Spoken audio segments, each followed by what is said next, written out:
वो विपक्षी दलों को टारगेट करके, विपक्षी दलों को निशाने पर रख करके राजनीतिक हित साधने का काम करेंगे, और यह स्पष्ट रूप से दिख रहा है। इसमें कुछ सच्चाई इस मामले में सबको पता है कि 2 बार केस बंद हो चुका, और फिर वेंडेटा पॉलिटिक्स के तहत इसको चालू किया गया। तेजस्वी यादव तो कई मामले में पूछताछ के लिए भी राज्य रेवेन्यू कोर्ट में नहीं पहुंच रहे थे, कई बार समन भेजने के बाद पहुंचे थे। वो बोल रहे थे अंदर खाने ये बात हो रही थी कि उनको डर लग रहा कहीं गिरफ्तार नहीं कर लिया। नहीं, वो जो भी मामले थे उसमें उन्होंने सहयोग किया और बार बार गए, क्योंकि एक तरफ 70,000 करोड़ के घोटाले के आरोपी को आप मंत्रिमंडल में स्थान दे रहे हैं, और दूसरी ओर जिसका कहीं कोई मामला नहीं है, जब ये मामला आया था ज़मीन के बदले नौकरी का, तो उस समय तेजस्वी जी का उम्र क्या था ये सबको पता है। जैसे कि इतना कम उम्र में तेजस्वी यादव के पास इतना प्रॉपर्टी आया कहाँ से, अगर कुछ सच्चाई नहीं है तो? नमस्कार, आप देख रहे हैं लाइव बिहार, मैं हूं आपके साथ असलम अब्बास। पूरे देश में नीतीश कुमार के साथ तेजस्वी यादव घूम घूम कर विपक्षी एकता को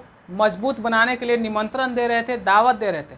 सफलता भी मिली, पटना में बैठक हो गई है, लेकिन नौकरी के बदले ज़मीन मामले में सीबीआई ने तेजस्वी यादव के खिलाफ चार्जशीट दायर कर दी है, जिसके बाद से अब राजद परिवार में खास करके तेजस्वी यादव पर 2024 से पहले कार्रवाई का डर सताने लगा है, ऐसा कहा जा रहा है। इन तमाम सवालों को लेकर आज हमारे साथ बातचीत करने के लिए राजद के प्रवक्ता एजाज अहमद हैं, उनसे हम जानेंगे कि क्या कुछ पूरा मामला है। तो सबसे पहले तो स्वागत है आपका। बहुत शुक्रिया।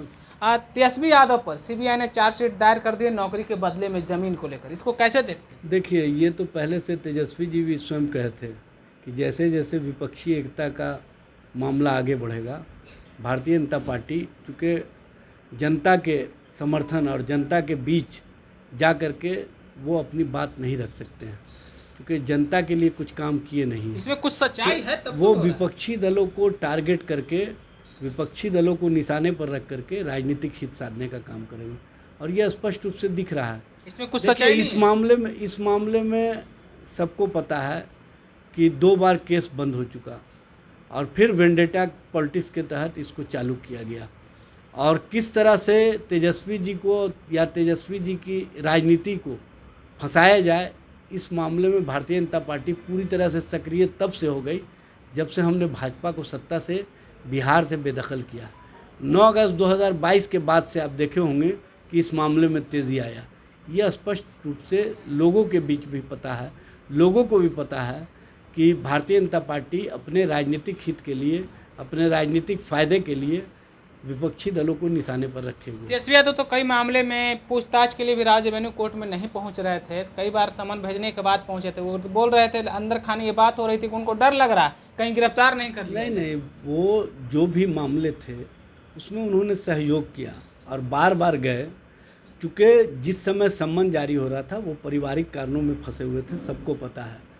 लेकिन भारतीय जनता पार्टी का जो लोग है उसको सिर्फ और सिर्फ राजनीति नज़र आता है, परिवार नहीं नज़र आता, क्योंकि परिवार के प्रति उनकी संवेदना रहती नहीं है।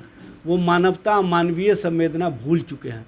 उनको सिर्फ और सिर्फ सत्ता में और सत्ता की मलाई कैसे हमको मिले, इसी के लिए भारतीय जनता पार्टी के लोग बेचैन रहते हैं, और उसी बेचैनी का परिणाम देख रहे हैं कि माननीय प्रधानमंत्री जी ने जब ये स्पष्ट रूप से कहा कि 70,000 करोड़ के कृषि घोटाले में एनसीपी और पवार फैमिली संलिप्त है, और उसी पवार फैमिली के अजीत पवार जिन पर सारा मामला है, उनको आपने भारतीय जनता पार्टी के महाराष्ट्र मंत्रिमंडल में शामिल किया। तो ठीक है, एनसीपी में टूट हो गई, शामिल हो गए। सवाल तेजस्वी यादव का सवाल यहाँ पर यह है कि भारतीय जनता पार्टी भ्रष्टाचार के मामले में किस तरह का पैमाना अपनाए हुए है।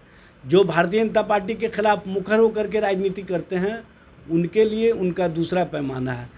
जो इनके साथ चले जाते हैं वो इनके वॉशिंग मशीन में आते ही सदाचारी हो जाते हैं, शिष्टाचारी हो जाते हैं, भ्रष्टाचार को शिष्टाचार का रूप दे देते हैं। ये तो आप कह रहे हैं, लेकिन भाजपा की तरफ से तो ये लगातार कहा जा रहा है इतना कम उम्र में तेजस्वी यादव के पास इतना प्रॉपर्टी कहाँ? ये मैं नहीं कह रहा हूँ, ये प्रधानमंत्री कहे हैं 70,000 करोड़ घोटाले का बात, और प्रधानमंत्री जी अपनी कथनी पर कायम रहें।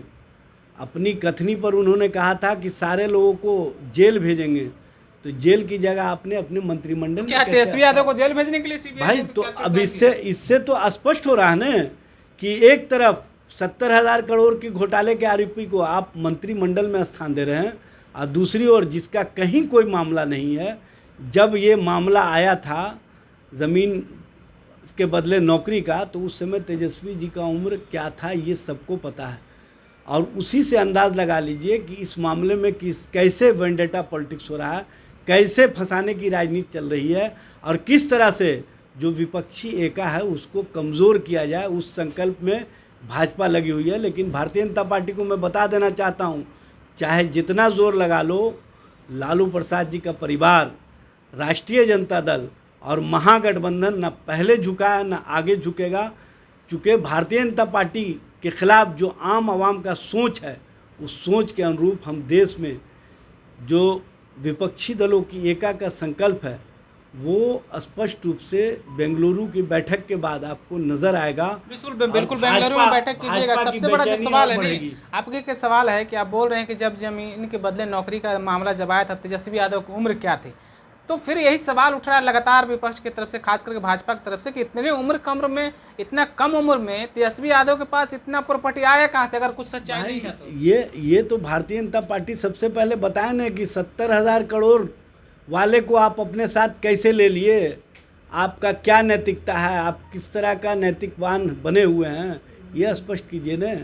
तेजस्वी जी पर सवाल उठाने वाले भारतीय जनता पार्टी के नेता अपने गिरवा में झांक लें और ये देख लें कि किस तरह से इनके वॉशिंग मशीन में हेमंत विश्व शर्मा, नारायण राणे, अजीत पवार, छगन भुजबल, हसन मिश्राफ जैसे लोग पूरी तरह से स्वच्छ होकर के बाहर निकलते हैं। मोदी वॉशिंग पाउडर सफ़ेदी लाए और सारे जो भ्रष्टाचारी है वो भाजपा में जाए तो चमक के आए, यही राजनीति है इनकी, इससे अलावा कुछ नहीं है। बिल्कुल। तो तेजस्वी यादव पर सीबीआई की जो दायर याचिका हुई है, खास करके जिसने चार्जशीट में दायर किया गया है, उसके बाद से आप एजाज अहमद को भी सुन रहे थे। इनका साफ तौर पर कहना है कि तेजस्वी यादव जी जो भी मामला उसमें उनका कोई भागीदारी नहीं है, कहीं भी दोषी नहीं है। ये सब बीजेपी एक राजनीतिक साजिश के तहत 2024 में विपक्षी एकता से डर गई है, इसीलिए इस तरह के काम कर रहा है। कई तरह की इन्होंने बात कहा है, एनसीपी को लेकर, महाराष्ट्र को लेकर, भ्रष्टाचार को लेकर, तमाम बातों को आपने सुना है फिलहाल। लेकिन आप क्या जानते हैं, आपकी क्या सोच है? तेजस्वी यादव के खिलाफ जो चार्जशीट दायर की गई है, सचमुच में राजनीतिक रूप से भेदभावपूर्ण की गई कार्रवाई है या फिर सच में इसमें कुछ सच्चाई है? आप अपनी राय कमेंट करके हमें जरूर पहुंचाइए। दूसरी खबर के लिए बन रही लाइव बिहार के साथ आपका बहुत बहुत शुक्रिया। लाइव बिहार यूट्यूब पर सब्सक्राइब और फेसबुक पर लाइक जरूर करें।